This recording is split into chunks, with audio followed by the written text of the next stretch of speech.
എല്ലാവർക്കും നമസ്കാരം. മധുരമിഠായി യൂട്യൂബ് ചാനലിലേക്ക് എല്ലാവർക്കും സ്വാഗതം. നമ്മൾ ചരിത്രപരമായി ഒരുപാട് സ്ഥലങ്ങളിൽ കയറി ഇറങ്ങുകയായിരുന്നു. നമ്മളുടെ ആധികാരികമായി നമ്മൾ ഇരിക്കുന്ന സ്ഥലത്തിൻ്റെ ചരിത്രത്തെക്കുറിച്ച് അറിയാൻ നമുക്ക് മറ്റെവിടെയും പോകേണ്ട ആവശ്യമില്ല. നമ്മൾ തച്ചമ്പാറയെക്കുറിച്ചും നമ്മുടെ തെക്കുംപുറം മുതുകുറിശി നമ്മുടെ ചുറ്റുപാടുള്ള എല്ലാ ചരിത്രത്തെക്കുറിച്ചും നമ്മളിങ്ങനെ ഓരോ വ്യക്തികളുമായി നമ്മൾ കണ്ടുമുട്ടി അറിയപ്പെടാത്ത ഒരുപാട് ചരിത്രങ്ങൾ നമ്മൾ അവരിലൂടെ നമ്മളിലേക്ക് എത്തപ്പെടുകയായിരുന്നു. നമ്മൾ ഇന്ന് പുതിയൊരു ഇടത്താണ് എത്തിയിരിക്കുന്നത്. നമ്മുടെ നാട്ടുകാരെല്ലാം പ്രിയങ്കരനായ വ്യവസായി അലിക്ക, നമസ്കാരം. നമസ്കാരം. മധുരമിഠായി യൂട്യൂബ് ചാനലിൻ്റെ ഒരു പുതിയ അധ്യായത്തിലേക്ക് സ്വാഗതം. ഒരുപാട് ചരിത്രങ്ങളെക്കുറിച്ച് നന്നായിട്ട് അറിയുന്ന ആളാണെന്ന് തോന്നുന്നു അല്ലേ? അപ്പം നമുക്ക് നിങ്ങളൊക്കെ പാരമ്പര്യമായിട്ട് ഇവിടെ തന്നെയുള്ള ആൾക്കാരാണല്ലോ. നമുക്ക് ആദ്യം നമ്മുടെ തെക്കുംപുറത്ത് തന്നെ തുടങ്ങാം. തെക്കുംപുറത്തെ ആദ്യകാലത്തെ വീടുകൾ, ആദ്യകാലത്തെ ആൾക്കാർ, അതേപോലെ ആദ്യകാലത്തെ വ്യാപാര സ്ഥാപനങ്ങൾ, മൃഗാശുപത്രി, പിന്നെ അങ്ങനെ ഒരുപാട് ഹെൽത്ത് സെന്റർ ഉണ്ട്. അങ്ങനെ ഒരുപാട് കാര്യങ്ങളുണ്ട്. എന്തായാലും അതിനൊക്കെ മുൻപുള്ള ഒരു തെക്കുംപുറത്തെ കുറിച്ചൊന്ന് പറയാം. നമസ്കാരമുണ്ട്. ഞാൻ അലി, തേക്കത്ത്, തച്ചമ്പാറ. തെക്കുംപുറത്തിനെ സംബന്ധിച്ച് പറയുമ്പോൾ ഒരു 10-65 വർഷത്തിൻ്റെ അപ്പുറമുള്ള കാര്യങ്ങൾ, അതിൻ്റെ മുൻപത്തെ കാര്യങ്ങൾ നമ്മൾ പറയുന്നത് കേൾക്കുന്നതാണ്. എന്നുവെച്ചാൽ വാപ്പയായിട്ടോ അല്ലെങ്കിൽ ഇവിടുത്തെ നാട്ടുകാരായിട്ടോ ഒക്കെ പറഞ്ഞിരുന്ന കുറേ കാര്യങ്ങൾ. തെക്കുംപുറം വളരെ ഒരു ഗ്രാമപ്രദേശമായിരുന്നു. ആ പഴയ വീടുകളൊക്കെ ചെറിയ ഷെഡുകളും പോലെയുള്ള പട്ടയും മറ്റ് ഇതൊക്കെ ആയിട്ടുള്ള ഒരു കാലഘട്ടമായിരുന്നു. വളരെ വാർപ്പൊന്നും അന്നത്തെ കാലത്തില്ല.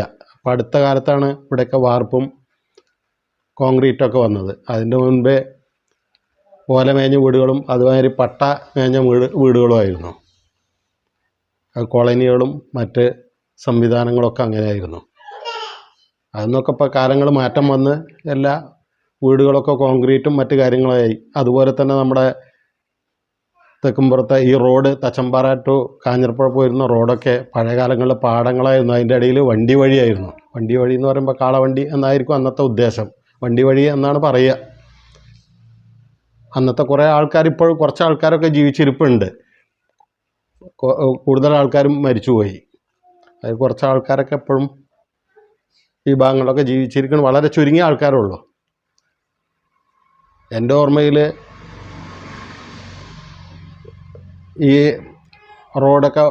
റോഡും അതുമാതിരി മറ്റ് ഈ സ്ഥലങ്ങളൊക്കെ തെക്കുംപുറം ഈ സെൻറ്ററൊക്കെ പാടങ്ങളായിരുന്നു. കണ്ടങ്ങൾ എന്ന് പറയും, പാടങ്ങളായിരുന്നു. ആ പാടങ്ങൾ കൃഷി ചെയ്തിരുന്ന സ്ഥലങ്ങളാണ്.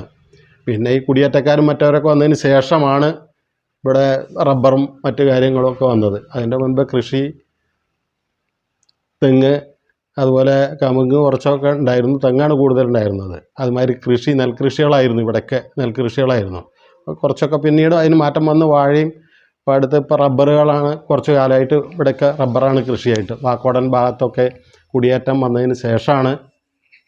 അതിന് മുൻപൊക്കെ ഇവിടെ ഒരു ദാരിദ്ര്യം ആയിരുന്നു. ആ കാലഘട്ടമൊക്കെ കഴിഞ്ഞ് ആ ദാരിദ്ര്യത്തിന് ഒരു കുറേ മാറ്റങ്ങൾ വന്നത് തന്നെ തെക്കൻ സൈഡിൽ നിന്ന് കുറേ ആൾക്കാർ ഈ ഭാഗത്തേക്ക് നമ്മുടെ പഞ്ചായത്തിൽ പല ഭാഗങ്ങളിലും കുടിയേറ്റം നടത്തിയതിന് ശേഷം ആ ദാരിദ്ര്യമൊക്കെ മാറി കപ്പയും മറ്റു കാര്യങ്ങളൊക്കെ ആയിട്ടും അതുപോലെ റബ്ബർ കൃഷിയൊക്കെ വന്നതിന് ശേഷമാണ് നമ്മുടെ അവിടെ ദാരിദ്ര്യവും മറ്റു കാര്യങ്ങളും മുന്നോട്ട് പോയത്. അതിന് ശേഷം പിന്നീട് കൂടുതൽ വലിയ ഒരു മാറ്റം വന്നത് ഗൾഫിലേക്ക് പോയതിൻ്റെ കുറേ കാര്യങ്ങളാണ്. ഇവിടുത്തെ ചെറുപ്പക്കാരങ്ങനെ ഗൾഫിലേക്ക് പോയിട്ടും മറ്റുമാണ് ഇവിടുത്തെ ദാരിദ്ര്യം മറ്റു കാര്യങ്ങളൊക്കെ നീങ്ങിപ്പോയത്. അതുപോലെ തന്നെ ഇപ്പോൾ നമ്മുടെ ഈ റോഡിൻ്റെ കാര്യം പറയുകയാണെങ്കിലൊക്കെ ഇവിടെ നമുക്ക് ചുള്ളിപ്പാറ രാജൻ ഡോക്ടറെ അച്ഛൻ, ഇവിടെ നമ്മളൊക്കെ പറഞ്ഞിരുന്ന ജോർജ് മുതലാളി എന്നാണ് പറഞ്ഞിരുന്നത്. അദ്ദേഹത്തിൻ്റെ വലിയൊരു പങ്ക് ഈ ഇവിടുത്തേക്ക് വികസനത്തിലുണ്ട്. ഒന്ന് നമ്മുടെ ഹെൽത്ത് സെൻ്റർ ആയാലും ഗ്രാമസേവക ഓഫീസായാലും മറ്റ് മൃഗാശുപത്രി ആയാലും സൊസൈറ്റി ആയാലും അങ്ങനെ ഒരുപാട് കാര്യങ്ങൾക്ക് സ്ഥലങ്ങൾ തന്നെ അദ്ദേഹത്തിൻ്റെ അതാണ്. അതുപോലെ തന്നെ തച്ചമ്പാറ ഹോസ്പിറ്റലിൻ്റെ കാര്യമായാലും ഒക്കെ അദ്ദേഹത്തിൻ്റെ സംഭാവന വലുതാണ് ഈ ഇവിടുത്തെ വികസനത്തിൽ. അദ്ദേഹം മുൻകൈ എടുത്തുകൊണ്ടും അദ്ദേഹം കൊടുത്ത സ്ഥലത്തുനിന്നും ആണ് മറ്റു കാര്യങ്ങളൊക്കെ ഇവിടെ ഉണ്ടായിരിക്കുന്നത്, ഈ വികസനം ഉണ്ടായിരിക്കുന്നത്. അത് തെക്കുംപുറത്താണ്. ഈ പറഞ്ഞ 2-3 സ്ഥാപനങ്ങൾ തെക്കുംപുറത്താണ്. അതുപോലെ മുതുകുറിശി റോഡിനെ കുറിച്ച് പറയുകയാണെങ്കിൽ ആ റോഡ് അദ്ദേഹത്തിനൊരു കാറുണ്ടായിരുന്നു, ഒരു പഴയ അംബാസഡർ. അതിവിടെ മാണിക്കുഞ്ഞേട്ടനും ഉണ്ടായിരുന്നു അങ്ങനെ ഒരു അംബാസഡർ കാറ്. അത് പഴയ കാലത്ത് ആ റോഡിന് അവർക്ക് പോകാൻ വേണ്ടി മാത്രം, ആർക്ക്, ചുള്ളിപ്പാറ ജോർജ് മുതലാളി എന്ന് പറഞ്ഞിരുന്ന അവർക്ക് പോകാൻ വേണ്ടി മാത്രം ഈ റോഡ് അദ്ദേഹം ശരിയാക്കിക്കൊണ്ടേയിരുന്ന ഒരുപാട് കാലഘട്ടമാണ്. ഞങ്ങൾ സ്കൂൾ പഠിക്കുന്ന കാലത്തൊക്കെ ഈ റോഡിൽ അദ്ദേഹത്തിൻ്റെ പണിക്കാരും അത് ഈ റോഡിൻ്റെ വർഷം അല്ലെങ്കിൽ 6 മാസം എന്ന് പറയുമാതിരി കുണ്ടും കുഴിയും തൂർത്തുകൊണ്ട് വലിയ സേവനം ഈ നാട്ടിൽ നടത്തിയതായിട്ട് എനിക്ക് ഓർമ്മയുണ്ട്. അതിൻ്റെ മുൻപേ എന്ന് പറഞ്ഞാൽ ഇവിടെ തോട്ടങ്ങളൊക്കെ എന്താ ഗോയിപ്പണിക്കരുടെയും അതുമാതിരി അവിടെ ആനക്കല്ല് മുകുന്ദമേനോൻ്റെയും അങ്ങനെ ഉണ്ണിപ്പണിക്കരുടെയും അങ്ങനെയൊക്കെ പല ആൾക്കാരതായിരുന്നു, ജമ്മിമാരായിരുന്നു അന്നൊക്കെ. പക്ഷേ അവരൊക്കെ ഇവിടെ നമുക്കൊരു ദോഷം ഉണ്ടായിട്ടില്ല, വളരെ നല്ല രൂപത്തിൽ പോയിരുന്ന ആൾക്കാരാണ്. ഗോയിപ്പണിക്കാരൊക്കെ ഇവിടെ ജനങ്ങൾ, നമ്മുടെ ആൾക്കാരൊക്കെ പോയിട്ട് എന്ത് കാര്യങ്ങൾ പറഞ്ഞാലും കൊടുക്കുകയും സ്ഥലങ്ങളായാലും മറ്റു കാര്യങ്ങളൊക്കെ ചെയ്തിരുന്ന വലിയ ഉപകാരികളായിരുന്നു അന്നത്തെ കാലത്ത്. അങ്ങനെയൊക്കെയാണ് ആ വിഷയങ്ങൾ. പിന്നെ ഒരു 10-55 വർഷം മുൻപേ കാഞ്ഞിരപ്പുഴ കനാലിൻ്റെ പ്രവർത്തനം, അതിൻ്റെ മണ്ണ് എടുക്കുന്ന സമയം, ഈ കനാൽ പ്രവർത്തനം നടക്കുന്ന സമയത്തൊക്കെ ഞങ്ങൾ കുട്ടികളാണ്.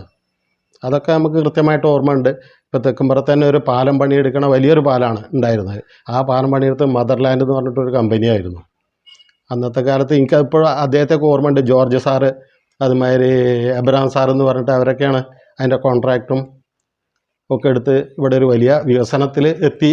അത് അവരൊക്കെ വലിയ ഒരു 100 കണക്കിന് ആൾക്കാർ പണിയുണ്ടായിരുന്നു അന്നൊക്കെ. രാവിലെ എല്ലാവരും കൂടി പണിക്കിറങ്ങും, അത് വൈകിട്ട് അതുമാതിരി പോകുന്ന ഒരു വലിയ സംഭവമായിരുന്നു. ഇന്ന് ആൾക്കാരില്ല ഇവിടെ, ആ കണക്ക് നോക്കിയാൽ. അന്ന് ഭയങ്കരമായിട്ട് നിറയെ ആൾക്കാരായിരുന്നു ഈ കനാൽ പണി നടക്കുന്ന കാലത്ത്. അന്ന് മെഷീനറികളും ഇത്രയല്ല, എല്ലാ ആൾക്കാർ തന്നെ കളച്ചുകൊണ്ടും മറ്റ് പണികളും എടുത്തുകൊണ്ടാണ് കനാലൊക്കെ പണി എടുത്ത്. അതൊക്കെ കൃത്യമായിട്ട് ഓർമ്മയുള്ള സംഗതികളാണ്. ആദ്യകാലത്ത് തെക്കുംപുറത്ത് വ്യാപാര സ്ഥാപനങ്ങളായിട്ട് എന്താ ഉണ്ടായിരുന്നത്? തെക്കുംപുറത്ത് പെട്ടിക്കട എന്ന് പറഞ്ഞിട്ട് എൻ്റെ വാപ്പ തച്ചൻ പറയുന്ന ഇവിടെ തെക്കുംപുറത്ത് ആദ്യം വാപ്പ ചെറുതാകുന്ന കാലത്ത്, കുറേ വർഷങ്ങൾക്ക് മുമ്പേണത്. ഈ ഞാനൊക്കെ അന്ന് ഇല്ലാത്ത കാലത്താണ് അവരിവിടെ വന്ന് 10-12 വയസ്സാണ് സമയത്ത് ഇവിടെ പെട്ടിക്കട എന്ന് പറഞ്ഞിട്ട് ഒരു സ്ഥാപനം തുടങ്ങി. അങ്ങനെ അതുമാതിരി തെക്കുംപാറ ജംഗ്ഷനിൽ അത് പെട്ടിക്കടയായിരുന്നു. പെട്ടിക്കട മുഹമ്മദ് എന്ന് പറഞ്ഞാൽ ഇവിടെ അറിയുകയും ചെയ്യുള്ളൂ. മുതിർച്ച ഭാഗത്തൊക്കെ അറിയാം പെട്ടിക്കട മുഹമ്മദ് എന്നാണ്. അതുമാതിരി ഞങ്ങളുടെ ഇളാപ്പ അടക്കക്കച്ചവടം, അടക്ക അംസ എന്ന് പറയും. തേക്കത്ത് കുഞ്ഞു എന്നാണ് എല്ലാവരും പറയുക. അങ്ങനെ തേക്കത്ത് മുഹമ്മദും തേക്കത്ത് കുഞ്ഞുമാണ് ഇവിടെ ആദ്യം ഈ കച്ചവടങ്ങളൊക്കെ ചെയ്തിരുന്നതും വന്നിരുന്നതൊക്കെ. അതിന് ശേഷം എല്ലാ കടകളും എല്ലാ സാധനങ്ങളും ഉണ്ടായിരുന്നു. അത് വീടില്ലല്ല, എല്ലാവരും ഇവിടെ വന്ന് കൊണ്ടുപോകുന്ന ഒരു സമയമാണ് അന്നത്തെ കാലത്തൊക്കെ.